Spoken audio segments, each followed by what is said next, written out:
여러분 안녕하세요. 돈을 부르는 TV의 자길재입니다. 제가 요 책을 집필해 가지고 원고를 출판사에 얼마 전에 넘겼는데요.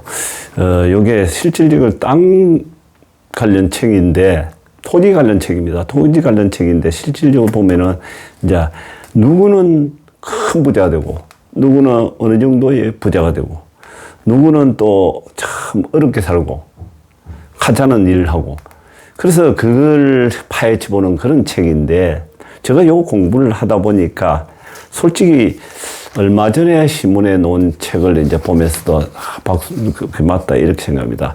나라 자산의 85%가 부동산에 있다 이렇게 했습니다. 3년 새 한 1,000조 뛰었다 이렇게 합니다.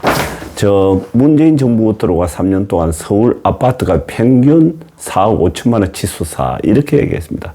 지금 그런 결과적으로 제가 겨울에 동남아 같은 데 공을 치러 간다든지 아니면 지방을 이렇게 다녀보면 잘 사는 사람들은 잘 사는 사람의 부를 일군 그 과정을 보면은 전부 다 부동산입니다. 그리고 부동산을 먼저 알았던 사람, 부동산을 알고 부동산에 뛰어들었던 사람은 지금 잘 살고 있고 공 많이 치면서 자유롭게 좋은 차 타고 그야말로 좋은 집에 살고 있다. 이렇게 봅니다. 대부분 중소기업을 한다면 큰 기업이 빼고 중소기업을 해가지고 크게 부를 어느 정도 몇백억 정도 이룬 사람들 보면은 공장 부지가 폭등한다든지 공장 부지가 뭐 신도시가 개발이 된다든지 보상을 받고 뭐 이렇게 사실은 그 제품을 생산해서 그거 팔고 수출해가지고 남은 거는 얼마 없다 이래 봅니다. 대부분 자산은 부동산에 불을 일궜다. 이렇게 솔직히 봅니다. 자, 밑에 보니까 강북도 이제 20억 32평짜리 강북에 저 창동이라든지 이런 쪽에 써도 못하는 그런 것도 20억 간다. 이 20억이 이름입니까? 적은 돈 절대 아닙니다. 직장 생활 해가지고 먹고 살고 애들 키우고 20억을 남기려고 해보세요. 무슨 재반으로 남깁니까? 솔직히. 이게 지금 지금 대한민국의 현실입니다. 그리고 결과적으로 재산 증식을 왕창 하려면은 은행돈 겁내지 말고 가감해야 되고 그야말로 부동산을 쫓아가야 된다는 얘기입니다. 그래서 이제 좀 더 적극적으로 눈을 떠야 되고 관심을 가져야 됩니다. 자, 제가 요걸 하면서 참 지금 많이 느끼는데요. 저 또한 사실은 시골에서 올라가지고 정말 땡볕 한 푼 없이 그냥 산골에 올라가지고 무일푼으로 돌아다니다가 지금 그래도 건물을 가지고 있고 이렇게 하고 있는데 상당히 그 옛날에 거슬러 올라가면 20대, 30대 초반에 30대는 그냥 미치다시피 부동산에 매달렸었습니다. 떴다막하고 그런 결과 지금 어느 정도 주변에 사는 건 잘 산다 이렇게 이야기합니다. 그래서 이 어느 시기에 이 부의 변화가 오면은 이 변화를 거부한 사람과 변화를 받아들인 사람하고는 차이는 하늘과 땅 사이다 이렇게 봅니다. 한 해로 제가 30대 때인데 30년 전에 강명시에 있다가 그 하안동이 개발되면서 그쪽에 참 말하기 뭐한데 처음으로 그 임대아파트를 분양받아가 나무 명의로 받아가지고 들어갔는데 임대아파트 사실 불법입니다. 팔고 사는 거는 불법인데 저는 거기에 임대아파트 한 20평 들어가는 게 참을 정말 소원이었고 꿈이었습니다. 그럼 결국은 어렵게 들어가가지고 결국은 얼마 만에 팔고 한 2년 만에 팔고 나왔는데 상당한 금액을 받고 팔고 나왔죠. 옛날에는 팔았습니다. 사실은. 팔고 사고 했습니다. 몰래 그것도 밤 2시에 이사를 다니고 이렇게 했는데 그때 저를 도와준 사람이 한 분인데 상당히 그때는 그분은 상가를 가지고 있었고 아파트 그 일반 분양 아파트 27평짜리를 가지고 있고 돈이 저에 비하면은 한 20배, 30배는 많았죠. 상당히 뿌리는데 그분이 누누이 세월이 지나면서 강명시 쪽에 그거 부동산 붐이 일어나가지고 좋다 할 때 아파트를 바꾸고 땅을 바꾸라고 그렇게 누누이 주변에서 얘기했는데 아직까지도 그분이 변화를 주지 않고 그 아파트에 살고 있기 때문에 돈 맞이고 있었죠. 돈값은 그야말로 똥값이 돼가지고 그 30년에 전에 비하면 똥값이 됐는데 토지라든지 아파트라든지 이 부동산 값은 천년부지로 올랐지 않습니까? 근데 그 변화를 안 주니까 지금 형편없습니다. 그분이 잘못된 거 하나도 없습니다. 성실히 사는 것밖에 없습니다. 제가 보는 게 이제는 그야말로 한눈 안 팔고 그냥말로 직장 생활하고 또 장사하면서 그렇게 열심히 한 것밖에 없는데 그런 게 변화를 따라가지 못하고 거부한 거죠. 오늘날 그렇게 됐습니다. 자, 15년 전에 일산에 한 20년 훨씬 전에 들어와가지고 저는 종횡문진 달릴 때 그야말로 파주 땅도 막 지르고 이렇게 할 때 그분이 15년 근 20년 가까이 되네요. 18년 정도 됐는데 탄해에 좋은 아파트 사러 분양받아서 왔습니다.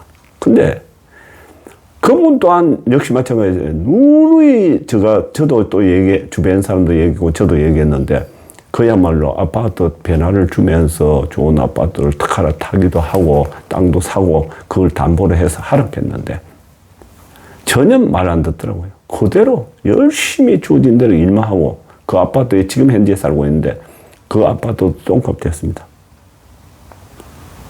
시세가 없어요. 가면 갈수록 그 노화돼가지고 아파트 시세가 없어요. 그리고 지금 일산 신도시만 하더라도 일산 신도시 도시 제가 주염 역세권 최고 좋은 데 살았는데 그 아파트 32평짜리 개가지고 지금도 5억밖에 안 하고 제가 팔고 놀 때도 5억 정도 했습니다. 근데 그에 비해서 34, 5평이라 그런 행도 그 킨텍스 앞에 35평짜리라 해도 실질의 전용 면적 25.7평 그러게 32평하고 똑같은 겁니다. 근데 킨텍스 앞에는 11억 한다는 이야기 합니다. 답은 넘죠. 그러게 시기가 되면 갈아탈 줄 알아야 된다니까. 그걸 변화를 거부하니까 지금까지도. 근데 나이는 먹고 이제 가진 돈이 없죠. 애들한테 좀 뺏기고 나니까 하나도 없죠. 집만 딸려나면 집은 똥값이 돼가지고 형편없습니다. 그러면 노후에 이제 수익이 없지 않습니까? 수익이 없으면 어떻게 합니까? 그야말로. 이분 또 마찬가지지만 저 지인 중에 잘하는 분 한 분 있습니다. 참 이분한테 엄청 안타깝게 겁니다. 그냥 놀고 장사하고 그냥 옛날에 한 20년 전에 정말 잘 나왔는데 집도 팔고 집도 뭐 필요 없다고 그러고 집값 떨어질 건데 비관적으로 부동산을 상당히 봤죠. 뭐 안 돼 장사하는데 뭐 이렇게 수시없고 실패하고 난 다음에 지금 나이는 어느 정도 먹고 난 다음에 애들 둘인데 결혼 하나도 못 시키고 애들 전세거리다 한 푼도 없고 본인 또한 역시 마찬가지예요. 전세 방 2개 전세 살고 있는데 그거 그냥 이제 조금 있으면 노숙자입니다. 이게 어떻게 할 겁니까? 노후는 길고 수익은 이제 놓을 곳은 영원히 없고 애들 결혼시키면은 그래도 방이라도 하나 얻어줘야 되는데 그 돈은 어디서 나옵니까? 그래서 결론은 그야말로 때가 오면은 그냥 변화를 거부해서는 절대 안 됩니다. 세월이 정말 더 어렵다 이러고 코로나가 덮치고 뭐 경제가 나빠지고 코로나가 지금 미국에도 뭐 어마무시하게 그게 지금도 창궐 한다 그러는데 이때 봐보세요. 저 지금 미국 같은데 그거 유명한 그 투자자들이라든지 유대인들 지금 하는 거 봐보세요. 세계 곳곳에다 그냥 돈만 되면 막 그냥 폭격하다시피 하지 않습니까? 최근에 그 중국 주식이 많이 올랐는데 중국 주식 누가 올렸습니까? 물론 중국 사람들이 올렸죠. 근데 그 뒤편에 들어가 보면은 유대인들입니다. 유대인들이 그냥 무대기 돈으로 집어여가지고 그냥 왕창 올려버리고 뽑지 않습니까? 그리고 그 돈이 지금 뭐 들어갑니까? 인도 주식이 지금 팔팔 끓고 있습니다. 인도. 그 돈도 역시 마찬가지입니다. 거대 자본 유대인들이 지금 뜯고 있는 겁니다. 자, 국내 코로나가 아직까지 짱짱한데도 불구하고 아파트 값이 천정부지 올라갔고 지금 주식시장이 알게 모르게 펄펄 끓고 있습니다. 사실은 올라가는 거는 말도 못하고 올라갑니다. 뭐 돈 2, 3만 원 하던 게 지금 20만 원, 30만 원 올라간 게 수두룩 합니다. 지금 수두룩 해요. 알게 모르게 끝없이 올립니다. 자, 동학개미라고 얘기하지만 저는 그렇게 보지 않습니다. 동학개미. 실질적으로 자세히 주식시장을 들여다보면요. 한 3일 끝없이 올리먹고는 또 한 2, 3일 또 뺍니다. 그게 뭡니까? 보이지 않는 큰 손입니다. 정부. 큰 손이 지금 움직이고 있는 겁니다. 자, 내년, 내후년에 대선이 있지 않습니까? 그걸 대비해가 돈을 왕창 뽑고 있습니다. 자, 그 다음에 아파트 서울에 강남부터 시작해서 확장 올리고 또 어디 수원에 올리고 햇볕을 여기 쏘고 저기 쏘고 그 인터넷 보면은 겉으로는 지금 매스컴 보면은 아파트 정부에서 잡는다고 그걸 샀지만 실질적으로 아파트 인터넷 보면 지금 안 사면 큰일 난다. 뭐 난리 난다. 집을 못 가진다. 계속 20, 30대한테 자극을 주지 않습니까? 그게 누굽니까? 실제 위장 전술을 정부에서 쓰고 있는 겁니다. 겉으로 드러나는 거는 부동산 정책을 가감하게 옥죄를 갔지만은 뒷구멍 열어놨고 계속 인터넷을 쏘면서 댓글 부대를 이용해가지고 쏘는 겁니다. 부추기는 겁니다. 지금. 그래야만이 팔고 살고 해야 그 속에서 세수가 드러나고 엄청나게 정부에서는 돈을 뺄 수가 있죠. 그래야 표를 또 사지 않습니까? 지금 세상은 그런 세상이에요. 돈을 찍어가지고 팍팍팍 날리는 이런 세상에는요, 돈 값어치가 하나도 없습니다. 무진장 떨어지고 있어요. 지금 아마 조만간 달러값까지도 엄청 떨어질 겁니다. 왜냐하면 미국 달러를 무한정 찍어가지고 팍팍 날리니까. 왜냐면 대선이 11월 달에 있으니까요.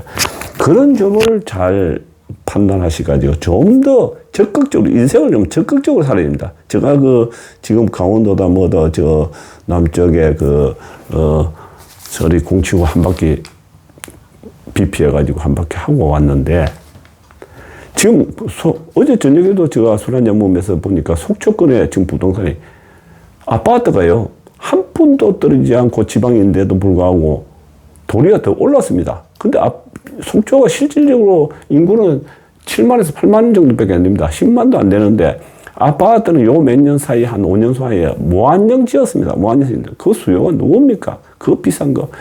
사실 자작년에 분양에 입주해가지고 있는 영랑호 주변에 입해는 아파트 같은 거고, 실질적으로 35평짜리 한 3억 한 7천만 원밖에 안 되는데 분양 가격이 한 2억 몇 천만 원 분양했죠. 근데 이번에 가보니까 그 롯데캐슬이 분양한다 그래가지고 그 인근에 몇 개월 전에 했던 걸 내가 보니까 같은 평수를 갖다 4억 8천만 원에 했습니다. 어마어마하게 올렸습니다. 분양 가격이 건설에. 그래도 완판했거든요. 근데 받은 사람들이 보니까 피를 갖다가 7천만 원 정도 받아먹고 팔았다. 그러면 결과적으로 그 시골에 32평짜리 아파트, 35평 행이라 그러는데, 그건 갖다 놓고, 그 아파트 손바닥만한 25평이니까 전용인데, 그게 5억 5천만 원, 5억 7천만 원. 이게 이런 세상입니다.